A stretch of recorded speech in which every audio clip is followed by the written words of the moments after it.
Bonjour à tous et bienvenue à la conférence web AppSyBorg. Aujourd'hui, nous allons voir comment optimiser votre gestion fiscale avec Sage Fiscalité pour Sage X3.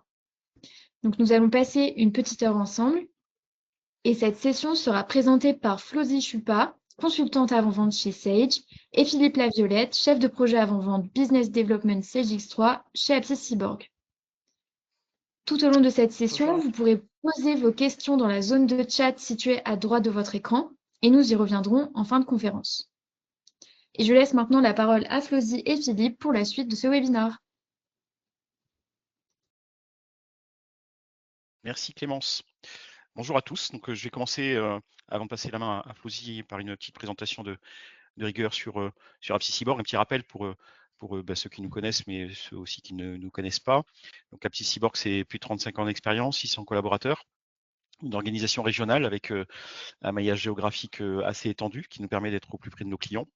95 millions d'euros de chiffre d'affaires en 2024. Nous accompagnons aujourd'hui plus de 3300 clients sur l'ensemble des services que nous proposons, donc à savoir le conseil, l'intégration, l'assistance, l'hébergement et tout ce qui est développement. L'ensemble de ces services, évidemment, sont assurés par nos équipes qui sont réparties sur les différentes agences.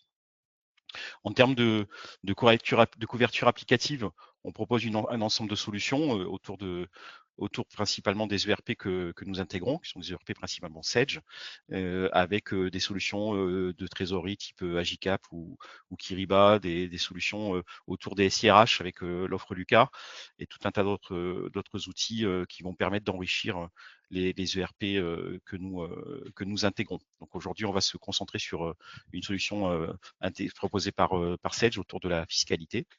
Mais on sera à votre disposition pour répondre à d'autres solutions ultérieurement si vous le souhaitez. Je vais passer la main à Flosie, qui va vous faire quelques explications autour de Sage Fiscalité, donc le partenariat, et une présentation de la solution. On terminera ensuite par Merci la Philippe. partie questions-réponses. Je t'en prie. Merci Philippe. Bonjour à tous. Alors, cette présentation se passera en deux temps. Déjà dans quelques slides rapides et puis après nous irons dans la solution pour voir les différentes fonctionnalités. Tout d'abord, le partenariat, pourquoi Sage a fait le choix de ce partenariat avec Rhinology, à savoir que Sage a voulu rester sur son corps de métier, qui est de la gestion sur ses solutions, son expertise, et a fait ce partenariat avec un expert sur le marché de la fiscalité, qui est Rhinology, anciennement Invoque. Pour ceux qui connaissent, ils ont été rachetés par Rhinology il y a maintenant 2 ans. C'est une solution qui a fait ses preuves en termes de fiscalité, avec plus de 20 campagnes fiscales à son actif, des clients Sage, mais aussi d'autres clients, donc plus de 1000 clients, des campagnes fiscales, mais aussi des déclarations de TVA. Mais je reviendrai sur ces éléments, à savoir que c'est une solution qui est dans le cloud, avec des data centers basés en France, qui est aussi accompagné, Rhinology est accompagné par le cabinet Hoche en termes de veille fiscale, c'est de la fiscalité. Bien évidemment, on a besoin de ces conseils et de ces éléments qui changent tous les ans, puisque ce sont des millésimes et forcément, il y a des changements amenés par l'administration fiscale tous les ans. Et enfin, un élément important, je vous ai parlé de cloud. Il faut savoir que c'est une solution qui est hébergée en France, mais avec un certain nombre de certifications, dont la certification ISO 27001 pour tout ce qui est éléments de sécurité. Si je rentre un peu plus dans le vif du sujet et je passe sur la partie fonctionnelle de Sage Fiscalité. Philippe, si tu peux me passer la slide suivante, s'il te plaît. Merci. À savoir que Sage Fiscalité est une solution qui répond à l'ensemble de déclarations fiscales aujourd'hui obligatoires en France. On va parler de l'IAS fiscal, on va parler de plaquettes, mais il faut savoir que on pourra faire de la décloyée, des acomptes d'IS, de la CVAE qui devait disparaître et qui pour autant ne disparaît plus et est prolongée de 3 ans complémentaires. Donc, on va pouvoir répondre à l'ensemble de ces éléments avec un abonnement simple. Ce qui veut dire que Dans l'abonnement de Sage Fiscalité, on va avoir, comment dirais-je, la mise à jour applicative et réglementaire qui sera faite de façon transparente pour vous. Vous recevez un mail pour vous dire que la solution elle sera mise à jour. C'est du millésime, comme je vous ai dit. On a le millésime de TVA qui va arriver en janvier. On a le millésime fiscal qui arrive au mois de mars et au mois d'avril. Donc, tous ces éléments seront modifiés, mis à jour de façon transparente pour vous, sans intervention de l'informatique, par exemple, qui, pour autant, n'a pas les mêmes obligations que la direction financière.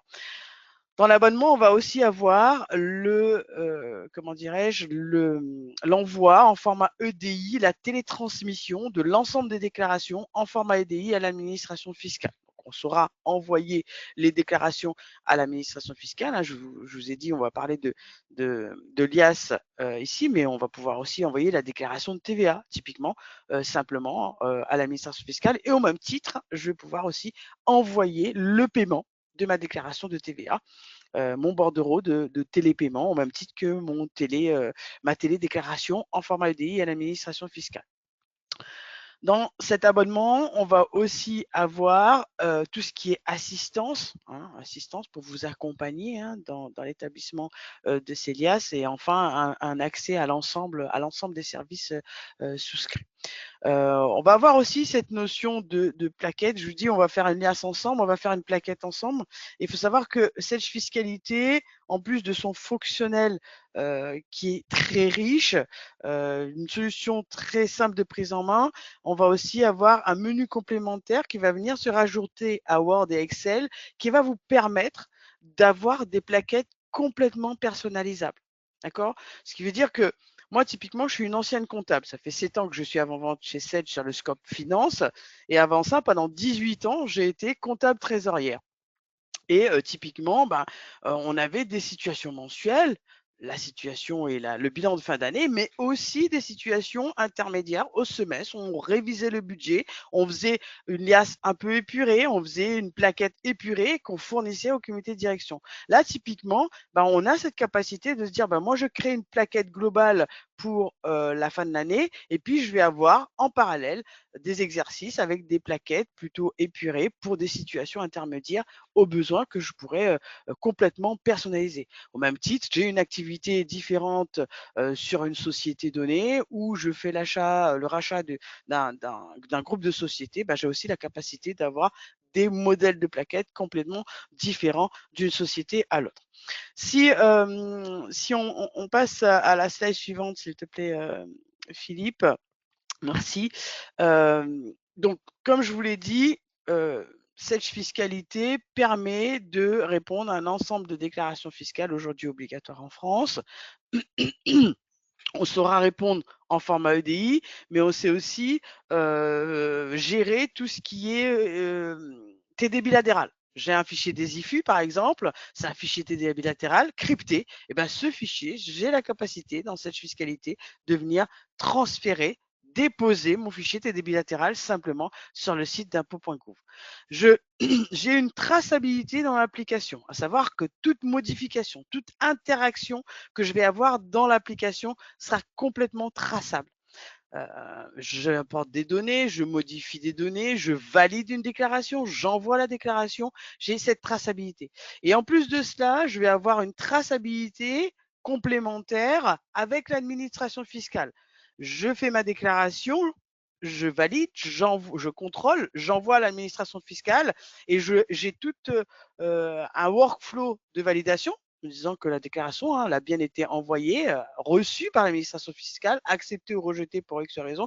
Et j'ai même la capacité dans la solution, dans cette fiscalité, de venir récupérer le bordereau d'acceptation, en tout cas le bordereau de réception de l'administration fiscale en format PDF. D'accord. Un élément de productivité qu'on apporte aussi avec cette fiscalité.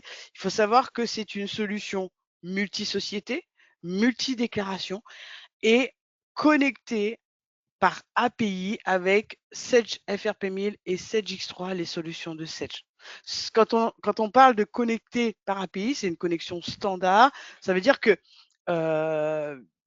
à travers un traitement que je peux batcher, je peux envoyer l'ensemble des données de balance pour venir alimenter l'alias fiscal. Lorsque j'alimente ma alias fiscale, de façon automatique, ça alimente mes annexes et derrière, automatiquement, ça va m'alimenter des tableaux de gestion, mais aussi mon modèle de plaquette de façon automatique. Je fais cet import, je peux le batcher et me dire, bah, j'arrête de saisir des écritures en comptabilité le 5 du mois. Tous les 5 du mois, je veux que ma balance soit envoyée et je vais anticiper, aller analyser sur ma situation mensuelle l'ensemble de mes déclarations.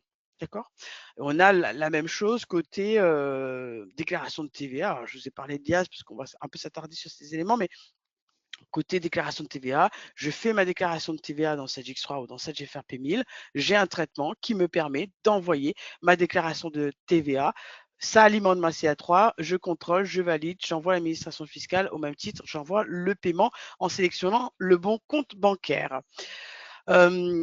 Si maintenant on passe peut-être à la présentation, non, il y en avait encore un slide, excusez-moi, sur cette partie API, j'avais un peu anticipé, donc comme je vous ai dit, un traitement automatisable standard. Alors, le côté standard et le côté API fait que lorsque je fais évoluer ma solution, tant bien côté Sage X3, Sage FRP 1000 et la solution Sage Fiscalité, fait que le connecteur, il évolue au même titre. D'accord? Donc, c'est le côté standard, ce qui fait que vous n'avez pas besoin d'intervenir pour faire des modifications ou autres.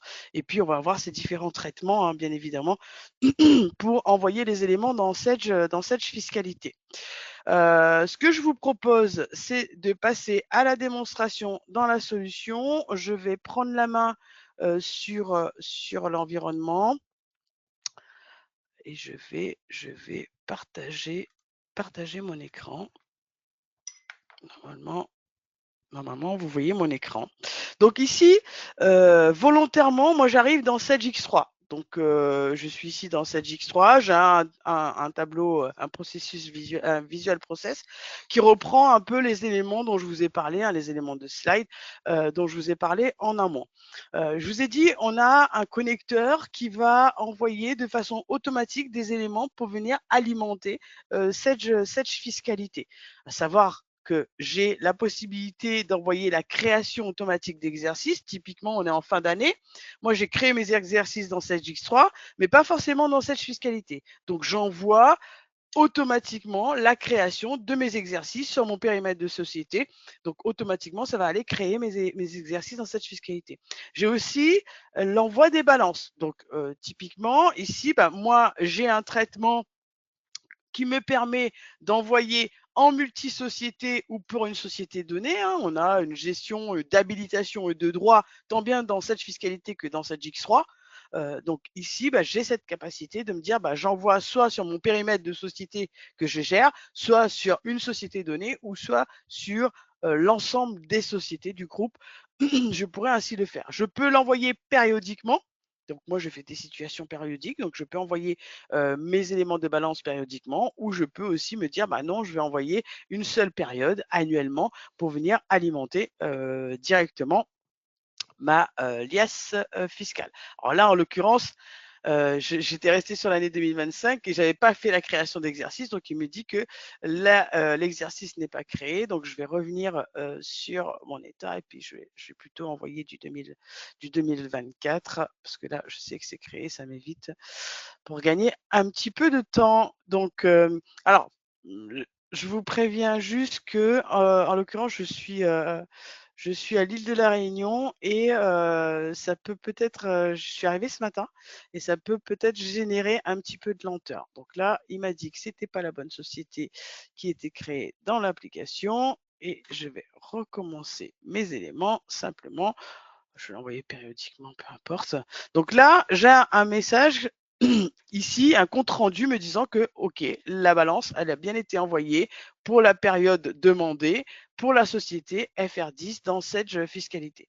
J'ai la même chose côté envoi, déclaration de TVA. Donc, on va aller maintenant dans Sage Fiscalité. Alors, Moi, je me connecte avec Chrome. Sachez que vous pourrez vous connecter avec votre navigateur de préférence, Mozilla, Edge, Safari ou autre. Vous pourrez ainsi le faire. On garde le mot de passe, le SSO, ce qui veut dire qu'on garde le mot de passe Windows. Ça évite de démultiplier les mots de passe. Tout d'abord, ici, le bandeau du haut me permet d'avoir des filtres où je vais voir apparaître des éléments dans mon tableau de bord.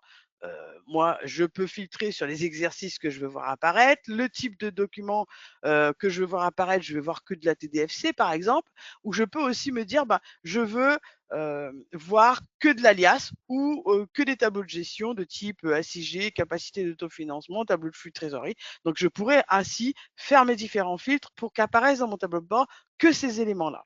Mon bandeau du dessous, ce sont des données de volumétrie. Ici, j'ai 128 déclarations avec différents niveaux d'achèvement de statut de mes déclarations. Donc, on a ce suivi, à savoir que les déclarations, ils sont nouvelles. J'ai une nouvelle déclaration, j'ai des déclarations qui sont en cours, et puis je vais avoir toute une subdivision ici avec les déclarations qui sont terminées, qui ont été envoyées à l'administration fiscale, acceptées ou rejetées pour X raisons. Mais je reviendrai sur ces éléments dans un second temps. La partie centrale ici, je vais avoir différentes vignettes où j'ai une présentation plutôt par société.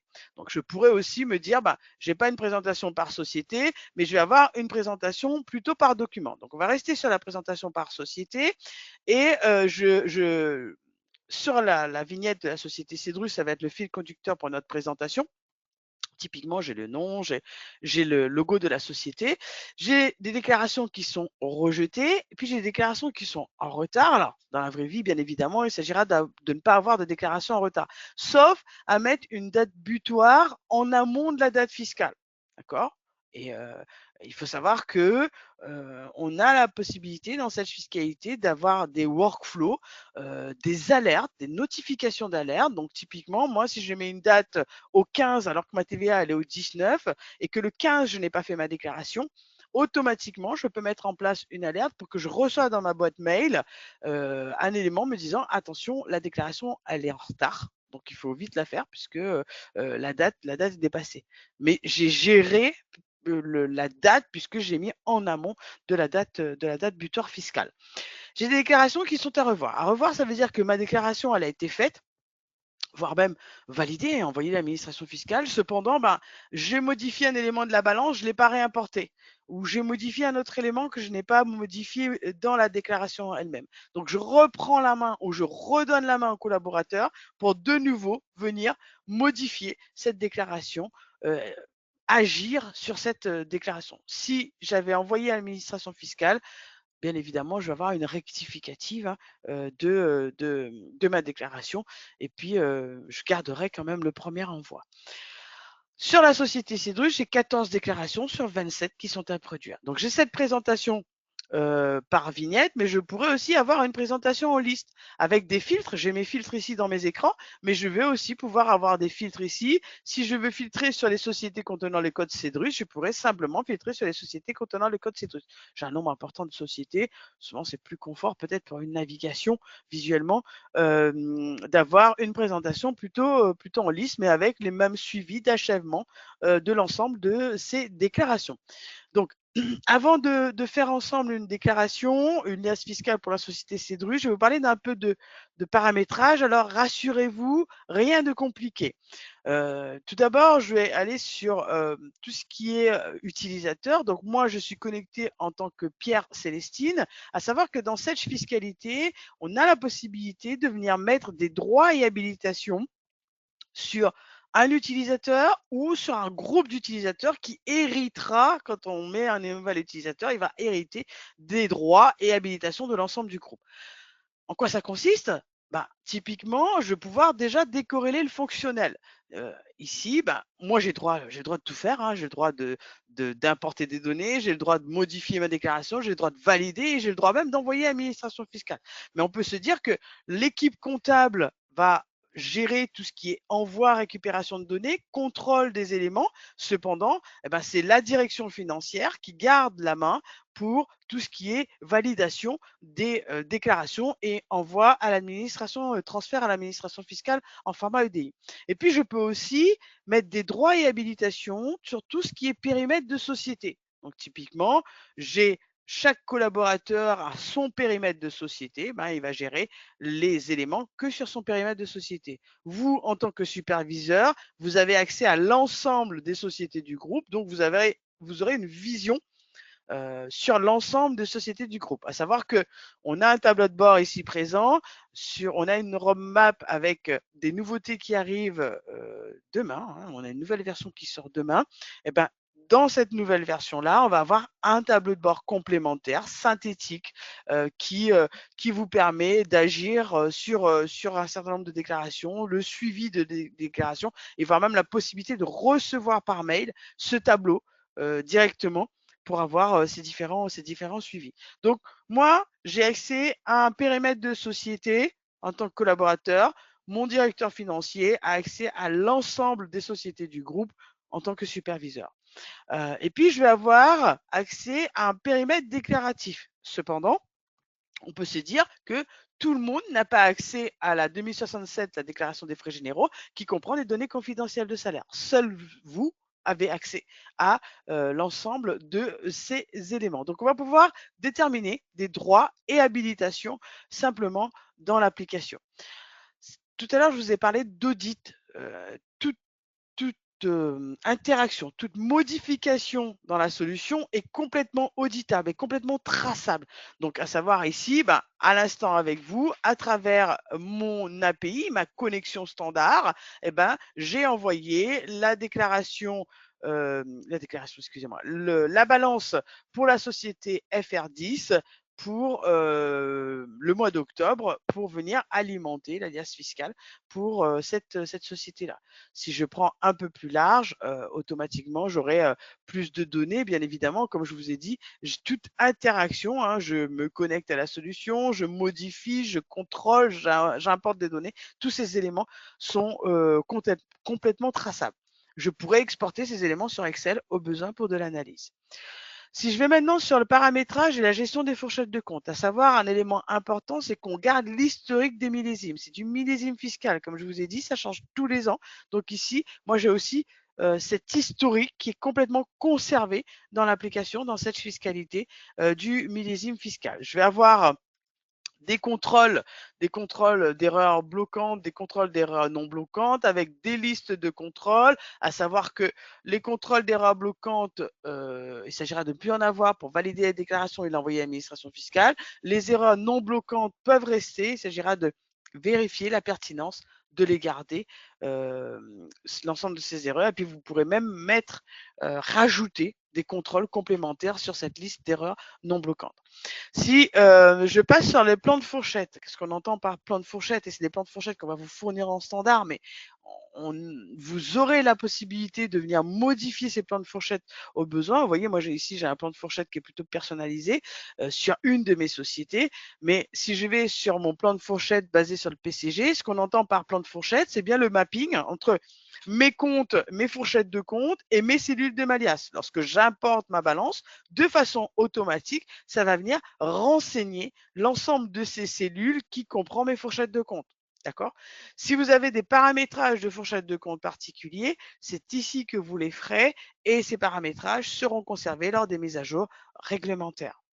Je peux mutualiser ma fourchette de compte sur l'ensemble de mon périmètre de société et puis je peux aussi me dire, non, j'ai des SCI où là j'ai un plan de fourchette particulier, j'ai un groupe de sociétés avec une activité particulière, donc je vais pouvoir ou mutualiser mon plan de fourchette ou rendre privé ou sur un périmètre donné, je vais pouvoir déterminer un plan de fourchette plutôt personnalisé sur ce périmètre-là.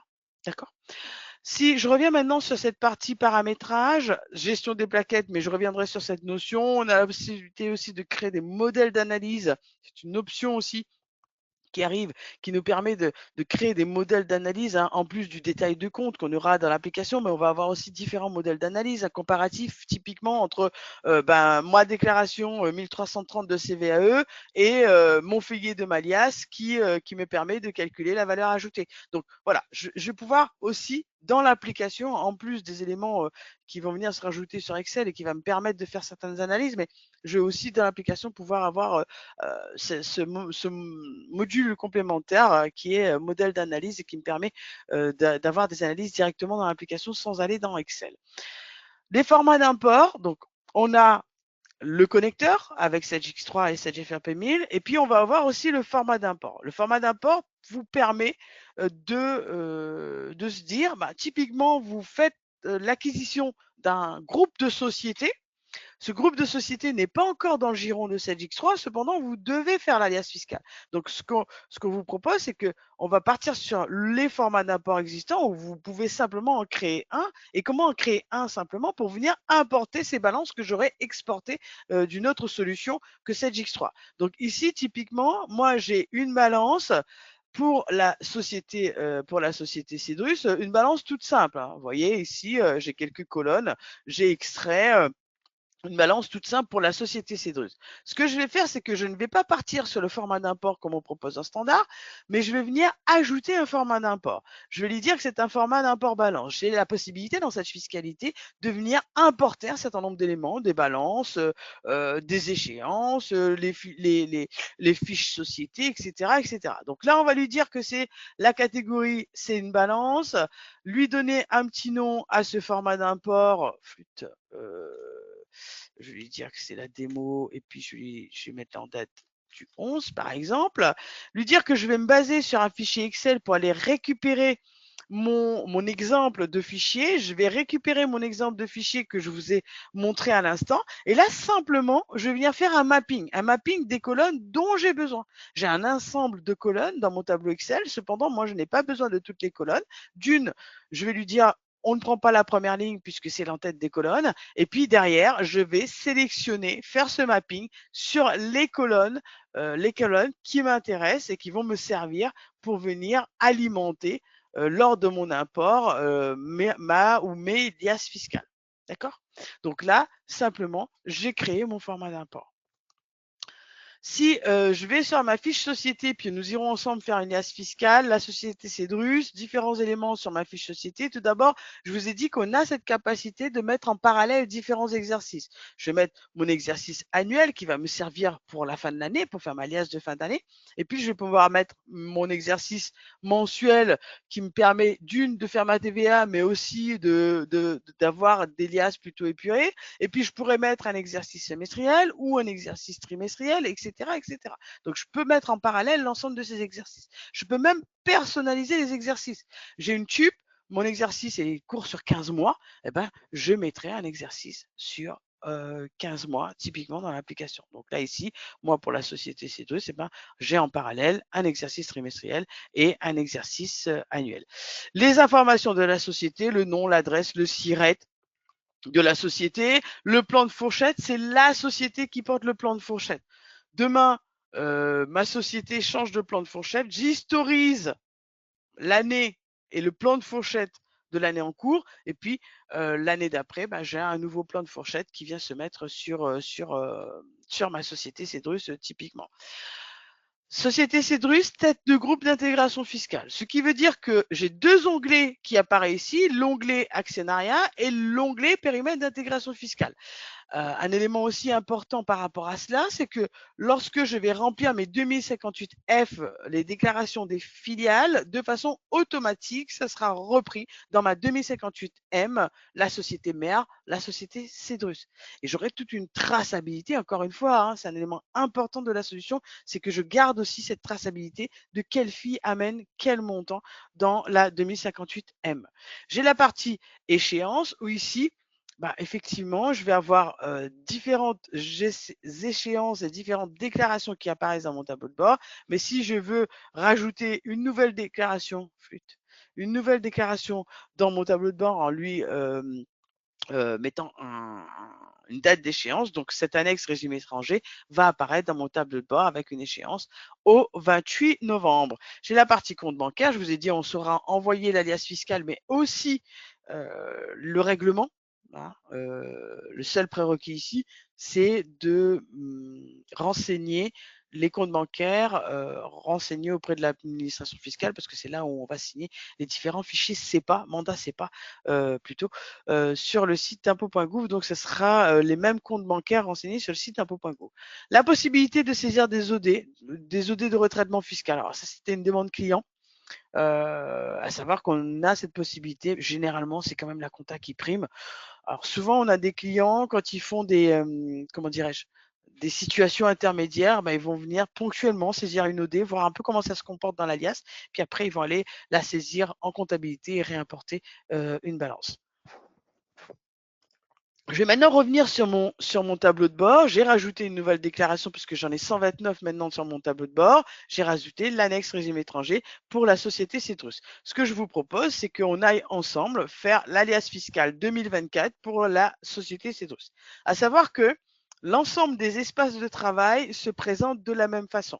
Je vais avoir le bandeau du haut qui me permet d'avoir des filtres. Si je ne veux pas travailler sur la société Cedrus, mais sur la société Abelia, je pourrais simplement y aller sans pour autant retourner dans mon tableau de bord. Je peux changer d'année, voire même me dire, non, je ne veux pas faire de l'alias, mais je voulais aller voir mes annexes, je pourrais simplement y aller. J'ai une feuille de route avec des données chiffrées, avec des contrôles d'erreurs bloquantes et des contrôles d'erreurs non bloquantes. Donc ici, bon, moi j'ai un certain nombre d'erreurs bloquantes avec toute une navigation de l'explication d'où se trouve l'erreur, la navigation, ça m'emmène sur l'erreur concernée, puis ça décrémente au fur et à mesure que je traite ces différents éléments. Mais je reviendrai sur ces éléments dans un second temps. La déclaration à leur statut en cours, bien évidemment. Et puis la partie de gauche ici, ce sont mes différents volets de navigation. Je vais pouvoir passer d'un feuillet à l'autre de Malias. La partie centrale, c'est mon espace de travail. On a dit que la société Cedrus ne fait pas partie du giron de CEDX3. C'est une nouvelle société qu'on vient de racheter. Là, en l'occurrence, ce que je vais faire, c'est qu'on a créé un format d'import. Je vais venir ici lui dire que je veux importer une balance. Je vais récupérer le format d'import qu'on a créé ensemble pour la société Cedrus. Et puis, je vais récupérer mon fichier sur lequel je m'étais appuyé pour faire mon format d'import. Et là, simplement, je vais venir importer la balance pour venir alimenter l'alias fiscal pour la société Cedrus. Cet import, je le fais individuellement sur la société Cedrus, à savoir que j'aurais pu, si je suis en capacité d'exporter du multi-société sur mon tableau de bord directement, j'importe en multi-société, ça vient alimenter automatiquement l'ensemble de mes liasses fiscales. Dans cette fiscalité, on va avoir un code couleur, à savoir que les cellules qui sont en bleu, ce sont des cellules de formule de calcul, des cellules de plan de fourchette, excusez-moi.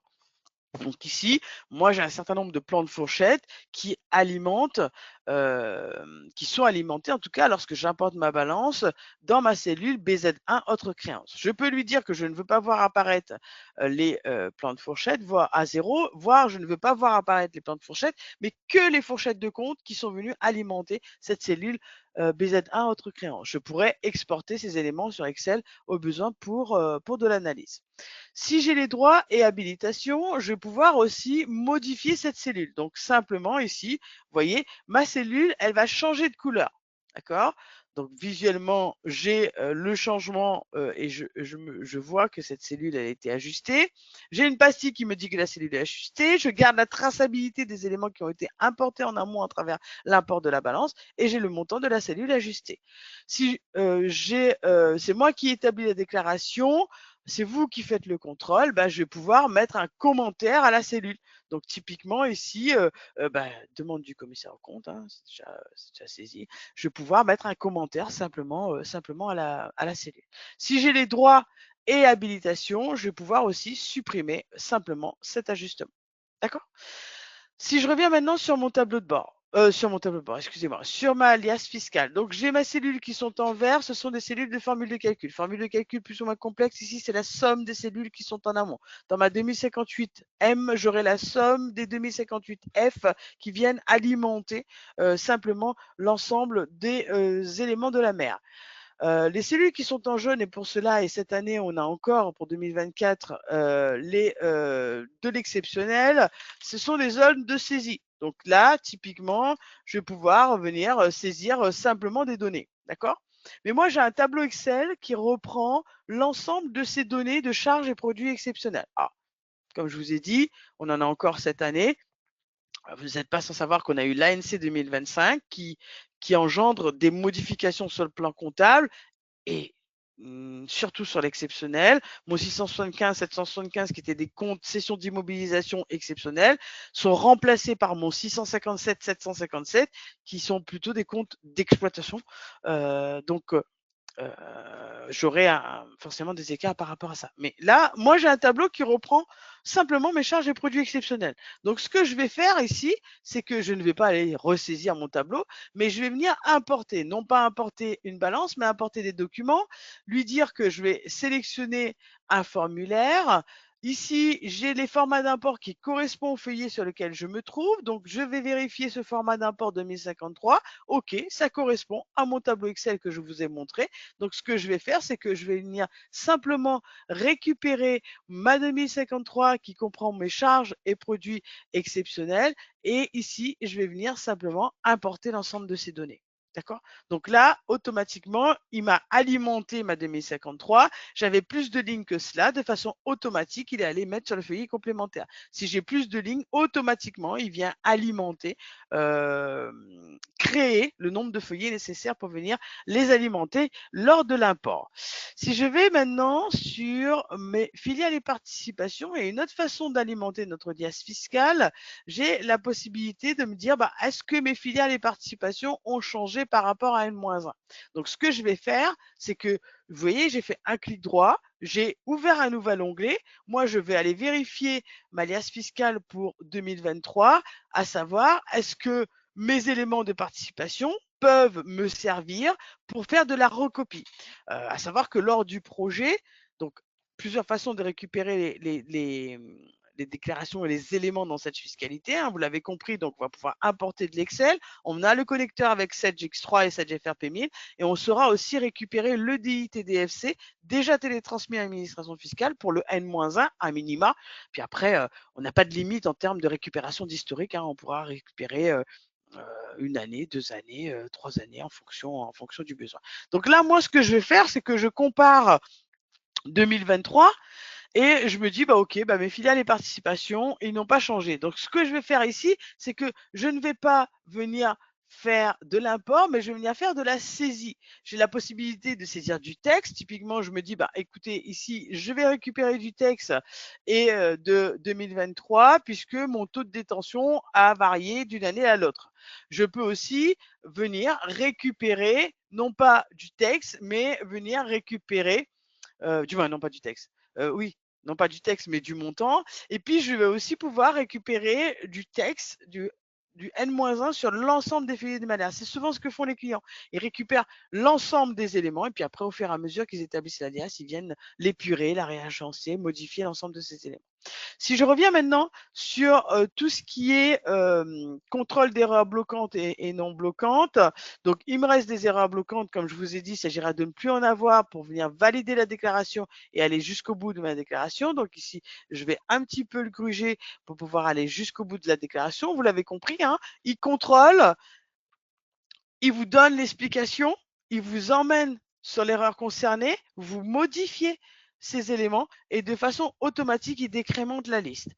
Il me reste des erreurs non bloquantes. Il s'agira de vérifier la pertinence de garder ces éléments. Et au même titre qu'à la cellule, je vais pouvoir mettre un commentaire, à savoir OK, validé, contrôlé, demande du commissaire aux comptes, etc., etc. Donc, je vais pouvoir mettre un commentaire à la cellule. Si j'ai les droits et habilitations, je vais pouvoir marquer ma déclaration comme validée. Donc, ma déclaration qui était en encours va passer dans la colonne validée.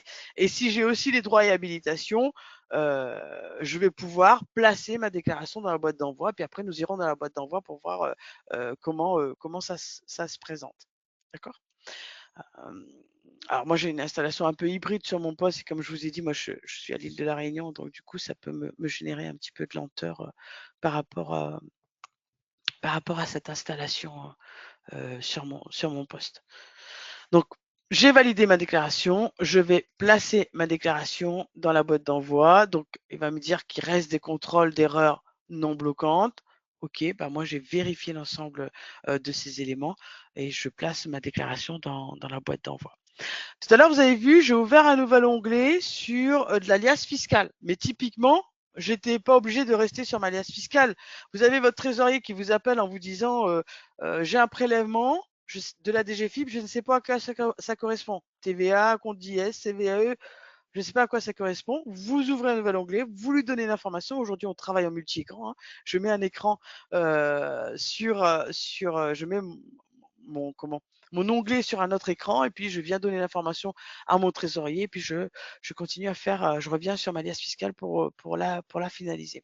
Je vais maintenant revenir sur mon tableau de bord et ici maintenant, bah, j'ai 2 déclarations dans ma boîte d'envoi, hein, puisque j'ai rajouté une déclaration sur la société Cedrus. Je vais retourner ici sur la société Cedrus, un clic malheureux. Donc, j'ai rajouté ma déclaration pour 2024 dans la boîte d'envoi. Donc, c'est bien la déclaration que je viens de faire à l'instant avec vous à 11h40. J'ai la possibilité ici d'envoyer ma déclaration. Donc, j'aurai un code signature pour envoyer la déclaration en format EDI à l'administration fiscale. J'ai aussi la possibilité ici de marquer à revoir, redonner la main au collaborateur pour de nouveau modifier cette déclaration. Je peux exporter un format PDF. Tout le monde n'a pas accès à cette fiscalité. Cependant, j'exporte un format PDF que je viens déposer sur un serveur avec l'ensemble de mes dossiers permanents, par exemple. D'accord?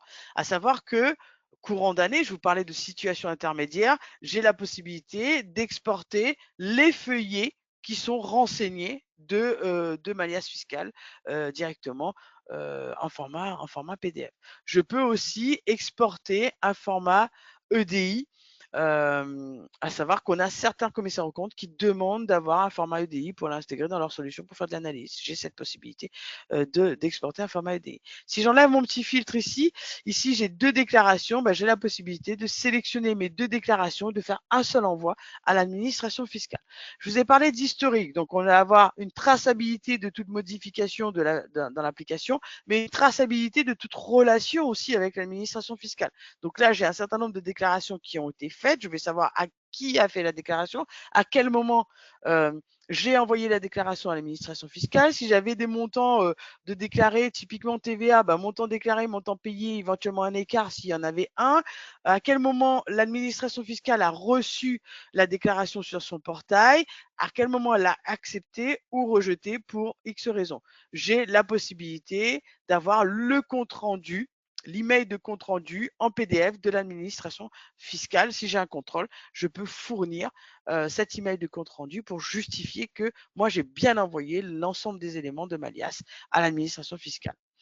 J'ai la possibilité aussi, je vous ai parlé d'IFU tout à l'heure, j'ai la possibilité de déposer, j'accède simplement à impôt.gouv, vous rentrez vos éléments d'identification et puis vous déposez votre fichier TD bilatéral des IFU, typiquement de la DEC loyer. Voilà. Donc on a cette capacité de venir renseigner l'ensemble de ces éléments. Je vais revenir maintenant dans mon tableau de bord. Je vois que le temps court. Et on va aller ensemble établir une liasse. Donc ici, comme je vous ai dit, j'ai importé une balance. Ça m'a permis automatiquement d'alimenter ma liasse, d'alimenter mon annexe. Alors l'annexe, c'est une présentation plutôt comptable, on va dire, des éléments de la liasse. Donc là, typiquement, j'ai mes éléments qui sont alimentés de façon automatique. Mais je voulais vraiment vous montrer le côté temps réel. Donc je vais aller sur mon petit tableau de crédit bail et là, typiquement, je vais faire des modifications. D'accord? Je vais enlever des données et puis je vais en saisir des nouvelles. Alors, ne vous formalisez pas sur les montants, ce n'est pas l'objet, c'est vraiment pour vous montrer le côté temps réel. Donc, j'ai saisi des données dans mon tableau de crédit bail et puis volontairement, j'ai ouvert un document Word. Alors, j'aurais pu passer par mes différents filtres et aller directement sur la plaquette de la société Cedrus. Je vous ai dit en amont qu'on va avoir un menu complémentaire qui va se mettre sur Word et sur Excel qui nous permet d'avoir des plaquettes complètement personnalisables. Donc ici, moi, j'ai un modèle de plaquette et j'ai ce menu complémentaire. Je suis bien dans Word, vous voyez ici. Mais j'ai ce menu complémentaire qui me permet de passer d'un feuillet à l'autre, d'une société à l'autre, typiquement, hein, j'ai le même modèle de plaquette pour toutes mes sociétés, et puis d'une année à l'autre. Nous, ensemble, on a importé les données pour venir alimenter l'alias fiscal pour la société Cedrus pour 2024, et on a aussi modifié notre tableau de crédit bail pour la société Cedrus pour 2024. Donc, ce qu'elle est en train de faire ici, la solution, c'est qu'elle est en train d'actualiser l'ensemble des données qui ont été mises à jour dans Sage Fiscalité. Puis après, on va aller voir notre petit tableau de crédit bail et voir les éléments qui ont été modifiés. Si je fais afficher les codes, hein, bien évidemment, hein, c'est l'ensemble des données qui sont et qui viennent de Sage Fiscalité directement. On saura partir sur vos plaquettes existantes au besoin pour si vous ne voulez pas partir sur nos plaquettes à nous. Alors, avant de venir là-dessus, on a allé modifier notre petit tableau de crédit bail. C'est ce que je voulais faire. On va aller simplement sur le petit tableau 49 879 469. Il me semble que ce sont bien ici ces éléments qu'on a saisis ensemble et j'en ai même supprimé dans mon tableau de crédit bail. Si je reviens ici sur mon document Word, je vous ai dit que je suis dans Word, donc je vais pouvoir rajouter du wording. Et ce que je vais faire, c'est que je vais venir récupérer le montant du capital dans Sage Fiscalité. Et là, ici, j'ai accès à l'ensemble des éléments qui se trouvent dans Sage Fiscalité. Un feuillet, un tableau de gestion, solde intermédiaire de gestion, etc. Donc, j'ai accès à vraiment l'ensemble des éléments qui se trouvent dans Sage Fiscalité. Et moi, ce que je vais faire, c'est que je vais faire un petit filtre sur mon bilan passif pour aller récupérer mon montant du capital et en un simple glisser déposer, je ramène mon montant du capital ici. Ce montant change dans cette fiscalité de façon automatique. Ces éléments seront modifiés, changés dans ma plaquette Word. J'ai ce menu complémentaire qui vient se rajouter à Word et puis je vais avoir aussi un menu complémentaire qui va venir se rajouter à Excel qui me permet d'avoir différents tableaux d'analyse. Ici, typiquement, je vais mettre 2024 par exemple. Donc ici, j'ai une répartition de charges et produits. Vous voyez, mon camembert, il s'est mis à jour de façon automatique. Hein, il va bien récupérer les données qui sont dans cette fiscalité. Je vais avoir un tableau sur un comparatif de chiffre d'affaires sur l'ensemble de mon périmètre de société, mes capitaux propres, des contrôles de 2058, etc., etc. Et puis, je vais avoir aussi tout ce qui est tableau de gestion. Donc ici, moi, j'ai un tableau de gestion. J'ai mon SIG, etc. Donc, si je change ici et que je viens mettre, je vais rester là-dessus, et puis que je viens mettre 2024, voyez, j'aurais pu mettre un menu déroulant aussi. Ah, flûte, là, il ne va pas trouver en fait.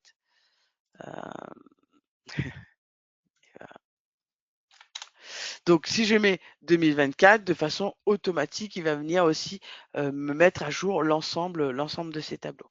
Si je reviens dans Sage Fiscalité, puis deux petits éléments, et puis après, je m'en arrêterai là. On va faire une petite séance de questions-réponses. Tout d'abord, je vous ai parlé de tableau de gestion. Je vous en ai montré un dans Excel, mais ces tableaux existent dans Sage Fiscalité. Ça vous permet aussi de se dire, ce n'est pas juste un outil que je vais utiliser en fin d'année, mais un outil aussi sur lequel je vais pouvoir capitaliser et utiliser courant d'année. Typiquement, je vais pouvoir avoir un comparatif 2024-2025. Je vous ai parlé de la NC 2025 et des changements de plan comptable. Donc, je vais pouvoir déjà anticiper, analyser, contrôler mon résultat d'exploitation, mon résultat exceptionnel qui potentiellement va forcément bouger, voire avoir une grosse variation par rapport à ces changements de plan de compte. Je vais même avoir des tableaux de variation de trésorerie, excusez-moi, qui seront présents dans l'application. Et je vais maintenant venir juste sur une 2058. On est en capacité de faire de l'intégration fiscale, que je vous ai dit. Lorsque j'importe les données et que je modifie les données dans la société, comment dirais-je, fille, de façon automatique, ça vient modifier les éléments dans la société mère, qui est la société Cedrus.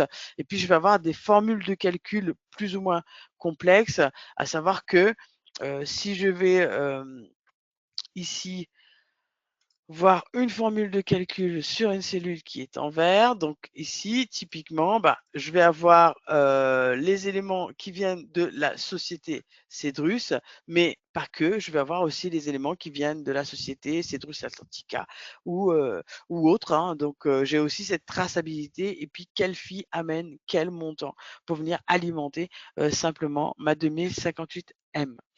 Voilà un peu ce que je voulais vous partager sur Sage Fiscalité. Vous l'avez compris, l'ensemble des espaces de travail se présentent de la même façon. Hein. Je vais avoir mes filtres qui me permettent de passer d'une société à l'autre, d'un onglet à l'autre, d'une déclaration à l'autre plutôt, ou d'une année à l'autre. Puis j'ai mes différentes cellules, différentes couleurs, je contrôle, j'importe, je contrôle, je valide et j'envoie simplement à l'administration fiscale en format EDI ou je dépose en TD bilatéral. Une solution simple de prise en main, orientée utilisateur, une plateforme intégrée, globale pour l'ensemble des sociétés, l'ensemble des déclarations, avec tout le suivi, un côté superviseur, pouvoir mettre des commentaires, faire le suivi directement dans l'application et puis enlever ce stress qu'on pourrait avoir informatique, alors que nous, on est plutôt comptable, on a suffisamment de stress, hein, j'ai envie de dire, en fin d'année, sur toutes ces déclarations et se dire, j'ai un outil qui est à ma main, à la main de l'utilisateur comptable, sur lequel je peux gérer simplement l'ensemble de mes déclarations. Je vais peut-être repasser la main pour les derniers slides et puis la séance de questions-réponses à Philippe. Moi, j'en ai fini, Philippe et Clémence. Si vous êtes toujours avec moi. Oui, merci. Clémence. Merci Flosie et Philippe pour cette présentation. Avec plaisir. Et donc, nous allons passer maintenant à la session questions-réponses. Donc, j'ai une première question. Est-ce que le connecteur est fourni en standard?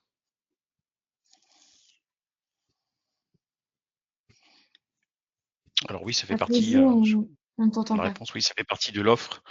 À partir du moment où Oui. vous souscrivez à l'offre Sage Fiscalité, effectivement, vous bénéficiez du connecteur. Donc, effectivement, comme le disait Flosie, vous avez un connecteur Sage X3, un connecteur Sage 2000. Donc, en fonction de la solution dont vous disposez, vous aurez ce connecteur mis à disposition avec la licence. Merci Philippe. Je parlais, mais du coup, j'avais coupé mon Ah, micro. pardon. Non, pas de souci. Très bien. Merci. J'ai une deuxième question. Est-ce que le connecteur fonctionne dans un contexte où Sage X3 est déployé on-premise? Tu veux répondre, Philippe? Oui, également. Donc, en fonction du mode de déploiement que vous avez de votre solution CDX3, effectivement, on va pouvoir le faire communiquer, effectivement, sachant que cette fiscalité est une solution qui est déployée en SaaS, mais avec ce connecteur qui s'appuie sur des API, on va pouvoir connecter simplement la solution, y compris si elle est déployée en on-premise. Si. J'ai une autre question. En combien de temps la solution peut être déployée?